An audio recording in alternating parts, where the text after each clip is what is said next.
Hello, magandang umaga po sa inyong lahat mga kapwa ko ka-farmers from Luzon, Visayas at Mindanao. So sa umagang ito, share ko lang ang aming napipitas na mga talong sa matatanda ng bunga na po, no? So may katandaan na po ang ating talong mga kapwa ko ka-farmers kasi yun po, no? Kung nakikita nyo, sobrang tangkad, lagpas taon na po. So simula dito mga kapwa ko ka-farmers patungo dito, yun po ang aming napipitas na. Okay, so hanggang dito pa mga kapwa ko ka-farmers ang pipitasan natin ng talong. Okay, so yun po ang lahat na napipitas namin ngayon, no? Mga kapwa ko ka-farmers, so share ko lang po sa inyo. Mapawaw ka na lang sa ganda ng variety ng Calixto F1. So subuko na po ito mga kapwa ko ka-farmers sa maraming bisis yung variety na to. Kasi yun po ang kadalasan kong itatanim dito po sa aking bukirin. So namimitas po kami, no, ng talong kung saan mapawaw ka na lang kahit may katandaan na. At malalaki na po ang kanyang puno. So isa lang puno lang ito. May patungo nga ito ng sanga. Meron dito. Okay, kasi hindi natin natatalian. Dahil lang po sa napabayan po ito dahil mura lang. So kung tingnan natin sa ilalim, no, mga kapwa ko ka-farmers, no, mapawaw ka na lang kasi tingnan yung bunga. Sobrang dami. Ayan. Oh.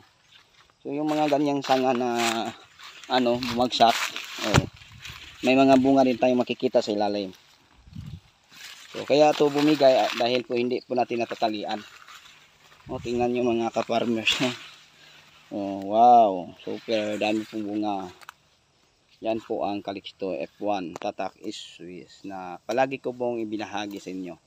Sobrang tangkad na po nito. Lagpas tao na mga ka-farmers. So, tingnan nyo. So, yun po si Calixto F1. Okay dun. Pa-shout out dong. Baka babatiin yung mga kasamahan mo dong. Oo.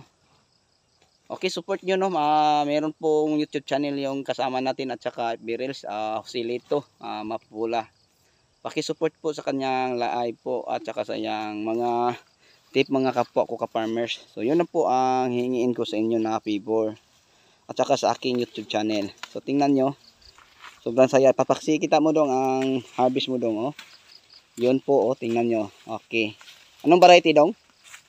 F1. Oh, Calixto F1. So, super ganda po ang Calixto F1 mga kapwa ko ka-farmers at mabunga po na variety. So, kahit may katandaan pa na po ang ating tanim na talong, marami pa rin tayong bunga na makikita at pwede natin i-harvest. Oh, tingnan nyo. Wow!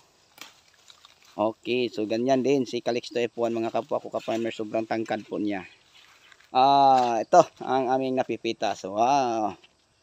Okay, so super ganda po. So bago tayo magtapos, big shoutout po pala sa lahat ng mga subscriber at palagi nagasubaybay sa ating YouTube channel at saka sa mga bagong followers, Tinderstar at Cherer. Thank you so much ulit. See you next vlog. Bye!